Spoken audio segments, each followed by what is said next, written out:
Hey guys, ये है एक किन्नू का पौधा और ये रूटासिया फैमिली का पौधा है।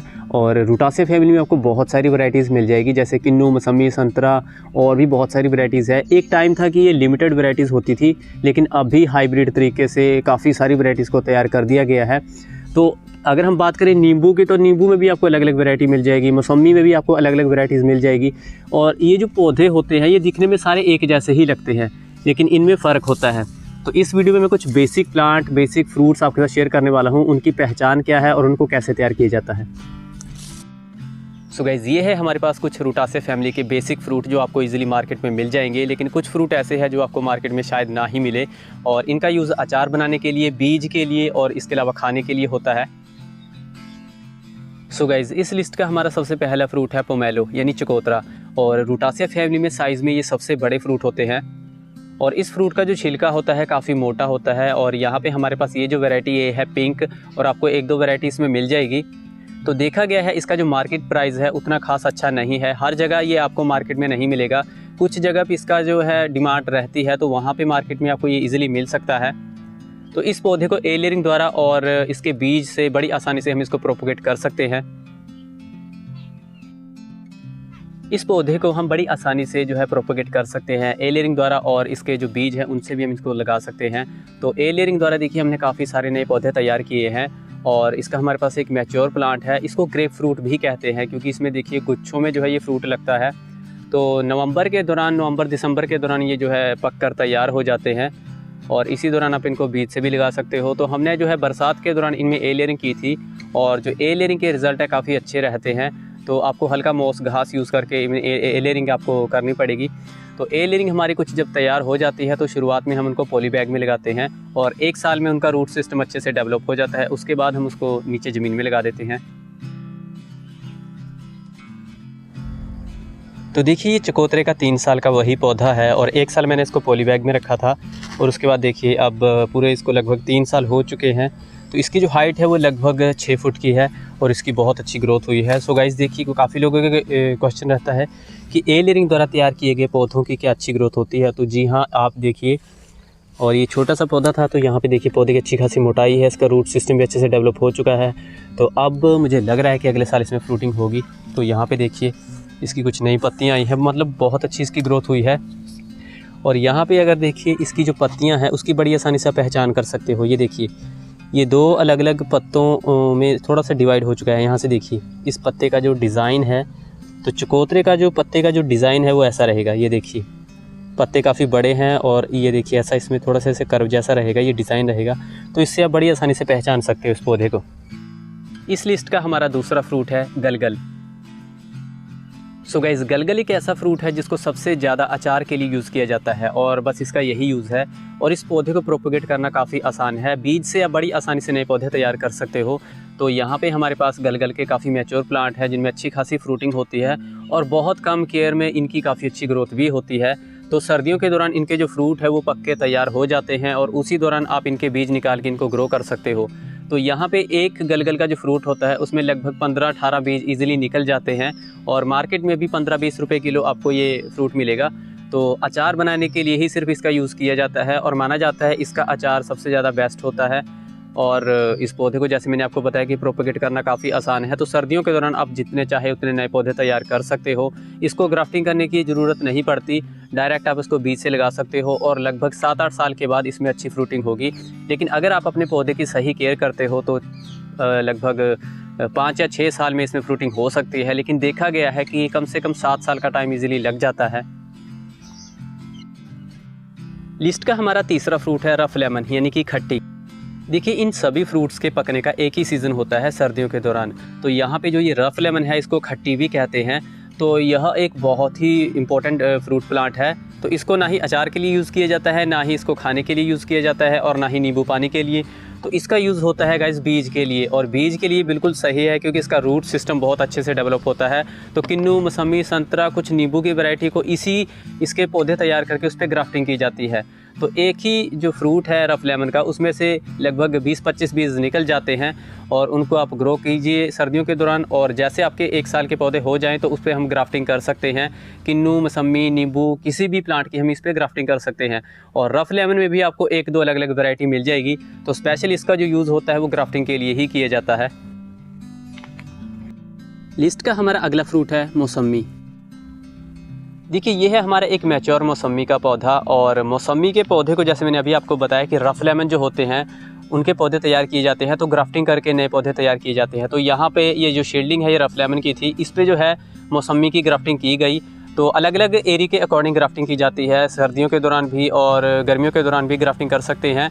तो इसको भी हम ग्राफ्टिंग करके तैयार कर सकते हैं। इसको बीज से नहीं लगाया जाता। आपने बहुत लोगों से देखा होगा कि मौसमी के जो बीज है उन्हीं से जो है हमने नए पौधे तैयार किए हैं, तो ऐसा नहीं होगा। उनमें फ्रूटिंग हो जाएगी लेकिन उनमें मौसमी एग्जैक्टली ऐसी नहीं लगेगी, कुछ खट्टे फ्रूट लगेंगे।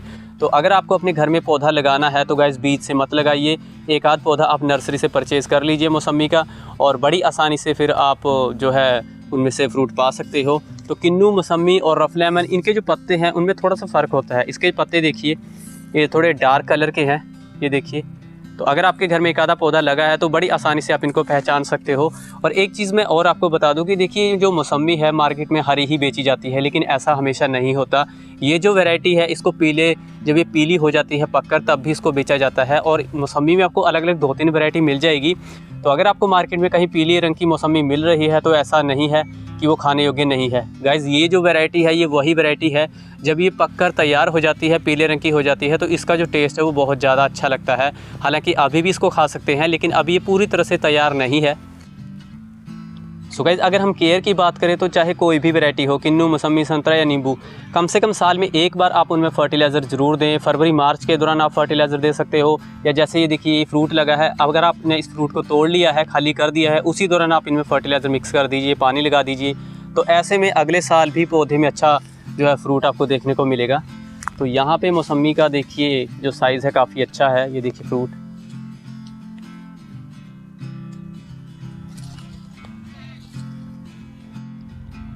देखिए फर्टिलाइज़र का सबसे ज़्यादा ध्यान रखना काफ़ी ज़रूरी है, मॉइस्चर का ध्यान रखना काफ़ी ज़रूरी है। तो ये देखिए यहाँ पे मौसमी देखिए गुच्छों में लगी है और मौसमी का साइज़ देखिए कितना अच्छा है। तो मौसमी का अगर आप अपने घर में एक आध पौधा लगाना चाहते हो तो इसका लगा सकते हो। इसके अलावा अगर आप बगीचा लगाना चाहते हो तो भी आप लगा सकते हो। इस पौधे की देखा गया उतनी ज़्यादा केयर की भी कुछ खास ज़रूरत नहीं पड़ती।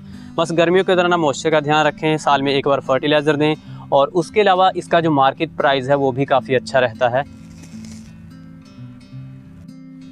देखिए नेक्स्ट फ्रूट है संतरा। देखिए ये है हमारे पास कुछ मैच्योर प्लांट संतरे के, ये है नागपुरी संतरा, और इनकी जो पहचान है काफ़ी आसान है। इसके जो पत्ते होते हैं देखिए उठे हुए से होते हैं, और इसके अलावा मौसमी हो या फिर किन्नू हो, उससे इसकी जो पहचान है बड़ी आसानी से की जा सकती है। तो इसका जो मार्केट प्राइस है वो भी काफ़ी अच्छा रहता है। इसका जो फ्रूट का छिलका होता है वो बड़ी आसानी से उतर जाता है और टेस्ट का भी थोड़ा फ़र्क होता है। तो इन वैरायटीज़ को क्रॉस ब्रीड करके अलग अलग तैयार किया गया है। तो यहाँ पे किन्नू और मौसमी में आप इजीली फ़र्क देख सकते हो। लिस्ट का अगला फ्रूट है किन्नू। देखिए ये है किन्नू का एक मैच्योर प्लांट, और देखिए इसमें कितनी अच्छी फ्रूटिंग हुई है। इवन इसकी कुछ ब्रांचेज जो है टूट भी गई हैं। तो किन्नू के पौधे को भी ग्राफ्टिंग करके तैयार किया जाता है। लेकिन अगर हम बात करें संतरा यानी कि ऑरेंज और मौसमी की, तो उनका प्राइस ज़्यादा रहता है मार्केट में एज़ कम्पेयर किन्नू। तो किन्नू में भी आपको 1-2 वैरायटी मिल जाएगी। और देखिए इसमें बहुत सारा फ्रूट लगा है, और अभी अक्टूबर का टाइम है, और देखिए इसका फ्रूट तकरीबन तैयार हो चुका है। तो इस पौधे को ग्राफ्टिंग करके ही तैयार किया जाता है, रफ़ लेमन पे ही इसकी ग्राफ्टिंग की जाती है।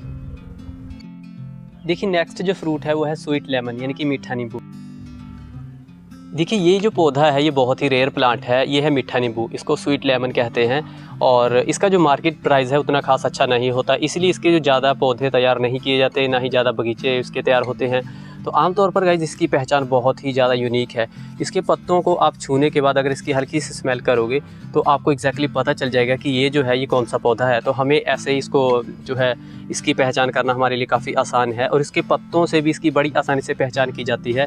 इसके पत्ते अगर हम रूटासे फैमिली के दूसरे जो है फ्रूट की बात करें तो उनसे काफ़ी अलग हैं। छोटे छोटे डॉट्स होते हैं, पत्तों का साइज़ थोड़ा बड़ा है, और जैसे मैंने आपको बताया सबसे बड़ी बात है इसकी जो स्मेल है वो एक यूनिक है, काफ़ी अलग है। तो इससे हम इस पौधे की पहचान कर सकते हैं। तो इस पौधे को ए लेयरिंग द्वारा बड़ी आसानी से तैयार किया जाता है। ये देखिए हमने यहाँ पे कुछ ए लेयरिंग की है और इनमें रूट सिस्टम भी डेवलप हो चुका है। इसके अलावा इसको बीज से भी लगाया जा सकता है। तो यहाँ पे मैं आपको इसका फ्रूट दिखाता हूँ गाइस, जिसमें जो रस होता है बहुत ज़्यादा मात्रा में होता है। तो देखिए इसके जो फ्रूट है उससे भी बड़ी आसानी से इसकी पहचान की जा सकती है। यहाँ पे ये देखिए इसमें छोटे छोटे डॉट्स होते हैं और किन्नू मौसमी से ये फ्रूट थोड़ा अलग है। तो इसमें जो रस होता है बहुत ज़्यादा मात्रा में होता है और आमतौर पर मौसमी में मिक्स करके इसको जो है बेचा जाता है। तो देखिए यहाँ पे हमने कुछ पौधे ए लेयरिंग द्वारा तैयार किए हैं और लगभग 2 साल पहले हमने इनको इस पॉट में लगाया था और इनकी काफ़ी अच्छी ग्रोथ हुई है। तो देखिए जैसे मैंने आपको बताया इस फ्रूट की कुछ खास अच्छी डिमांड नहीं रहती, क्योंकि इसको खाने के बाद जो आपका मुंह थोड़ा कड़वा हो जाएगा। तो ऐसे में फ्रूट की डिमांड बिल्कुल मतलब अच्छी नहीं है। तो इनमें कांटे होते हैं, ये देखिए। तो अगर आपको एक आधा पौधा मिल रहा है तो आप ऐसे एक आध पौधा लगा सकते हो। गाइस नेक्स्ट फ्रूट है ये बड़े सीडलेस लेमन। देखिए ये है सीडलेस लेमन और अगर आपके घर में कोई पौधा इसका लगा है तो आपने इसको पहचान ही लिया होगा। इस पौधे में कांटे बिल्कुल नहीं होते और इसमें जो फ्रूट लगता है उसको अचार बनाने के लिए और नींबू पानी के लिए यूज़ किया जाता है। लेकिन इसका मार्केट प्राइस उतना खास अच्छा नहीं है, क्योंकि इसका जो नींबू का साइज़ है वो साइज़ में काफ़ी बड़े होते हैं। तो गाइज़ ये एक बहुत ही अच्छी वैरायटी है। जून जुलाई के दौरान इसमें नींबू लगते हैं, तो उसी दौरान हमें नींबू पानी के लिए नींबू चाहिए। तो नींबू की और दूसरी वैरायटी में नींबू बिल्कुल नहीं लगे होते और इसमें जो है नींबू शुरू हो जाते हैं। तो हमने भी एक पौधा इसका घर में लगाया है, तो आप भी एक आध पौधा घर में ज़रूर लगाएं। और अब इस पौधे का जो है थोड़ा प्रचलन शुरू हुआ है। तो सबसे जो बड़ी बात वो यही है कि जब हमें नींबू पानी के लिए नींबू चाहिए होते हैं, हम मार्केट से उनको ख़रीदते हैं, यानी कि जून जुलाई के दौरान इसमें जो है हरे रंग के छोटे नींबू होते हैं, तो नींबू पानी के लिए आप उनका यूज़ कर सकते हो। उसके अलावा बरसात के बाद सर्दियों के दौरान इसके जो नींबू है काफ़ी बड़े हो जाते हैं और पककर तैयार भी हो जाते हैं, तो उस दौरान आप उनका अचार बना सकते हो। तो अगर हम प्रोपोगेशन की बात करें तो ए लेयरिंग से हम बड़ी आसानी से ये देखिए कुछ नए पौधे तैयार कर सकते हैं और बहुत अच्छे आपको रिज़ल्ट मिलेंगे। और बरसात के दौरान आप ए लेयरिंग कर सकते हो। इसके अलावा कटिंग से भी इस पौधे को हम बड़ी आसानी से तैयार कर सकते हैं। तो देखिए इसमें भी बहुत ज़्यादा फ्रूटिंग थी और ये यहाँ पे देखिए अभी सर्दियों के दौरान देखिए, अभी अक्टूबर के दौरान देखिए इसके जो नींबू है उसका रंग देखिए ये बिल्कुल पीला है। तो ऐसे ही इसमें फ्रूटिंग होती है और इसमें बहुत ज़्यादा फ्रूटिंग होती है। गाइस लिस्ट का हमारा आखिरी फ्रूट है कागजी नींबू। देखिए ये है कागजी नींबू और इसके हमारे पास 2-3 मैच्योर प्लांट है और बहुत अच्छी फ्रूटिंग होती है और इसकी जो केयर है उतनी ज़्यादा नहीं करनी पड़ती और हर साल इनमें बहुत अच्छी फ्रूटिंग होती है। तो इनके जो पौधे हैं, अगर हम प्रोपोगेशन की बात करें तो डायरेक्ट हम इनको बीज से लगाते हैं और लगभग 4 से 5 साल में इनमें फ्रूटिंग शुरू हो जाती है। तो गाइज़ यह एक 12मासी पौधा है और पूरा साल इनमें फ्रूट लगता रहता है। तो जैसे मैंने आपको बताया मई जून जुलाई के दौरान इनमें जो फ्रूट है काफ़ी छोटे होते हैं। तो जो 12मासी नींबू है बड़े वाले, उनमें फ्रूटिंग पहले होती है, तो उसका ये सबसे बड़ा बेनिफिट है। तो इसकी हम बात करें, इसका मार्केट प्राइस सबसे ज़्यादा रहता है। एक टाइम पे 400 रुपये किलो तक इसका प्राइस चला जाता है। तो नॉर्मली हम बीज से इनके नए पौधे तैयार कर सकते हैं और अगर आप पौधे की सही से केयर करते हो तो पौधे में बहुत अच्छी फ्रूटिंग आपको देखने को मिलेगी। देखिए ये जो नींबू की वैरायटी है ये भी काफ़ी प्रचलित है। ये है कुंभकाट नींबू और छोटे से पौधे में ही फ्रूटिंग होना शुरू हो जाता है। लेकिन एक प्रॉब्लम है, इसमें फ्रूट फ्लाई की प्रॉब्लम सबसे ज़्यादा होती है। तो आमतौर पर मार्केट में इसका भी सेम अच्छा प्राइस रहता है, कभी कभी तो 400 रुपये किलो तक हो जाता है। फ्रूट का साइज़ छोटा रहता है, पौधे का साइज़ भी छोटा रहता है। लेकिन देखा गया है कि जो कागजी 12मासी नींबू है वो सबसे बेस्ट रहता है, उसमें बीमारियों का खतरा भी थोड़ा कम है। तो देखिए सीडलेस नींबू हो या कागजी 12मासी नींबू या फिर चकोतरा, इन पौधों को आप बड़ी आसानी से ए लेयरिंग द्वारा तैयार कर सकते हो। और इसके अलावा किन्नू, मौसमी, संतरे जो ये ग्राफ्टेड प्लांट है, इनको आप ए लेयरिंग द्वारा तैयार नहीं कर सकते, आपको अच्छे रिजल्ट नहीं मिलेंगे। तो ए लेयरिंग करने का जो टाइम है वो बरसात के दौरान का है, उसी दौरान आपको बेस्ट रिजल्ट मिलेंगे। तो नींबू की वैरायटी में देखा गया है बहुत अच्छे रिजल्ट आते हैं। अगर आप 10 ए लेयरिंग करते हो तो 10 के 10 आपके नए पौधे तैयार हो जाएंगे और इनमें फ्रूटिंग भी बहुत जल्दी होती है। तो जब आपके ए लेयरिंग द्वारा पौधे तैयार हो जाएं तो ऐसे में आपको कुछ टाइम के लिए उनको जो है पॉली बैग में रखना है या फिर डायरेक्ट आप उनको ज़मीन पे भी लगा सकते हो। तो उनमें जो फ्रूटिंग है काफ़ी जल्दी होगी। सो गाइज़ आशा करता हूँ कि इस वीडियो से आपको काफ़ी सारी हेल्प मिली होगी। लेकिन फिर भी अगर आपका कोई क्वेश्चन हो तो मुझे कमेंट बॉक्स में ज़रूर बताएं। आपसे रिक्वेस्ट है आप हमें सपोर्ट जरूर करें, वीडियो को लाइक और चैनल को सब्सक्राइब भी करें। धन्यवाद।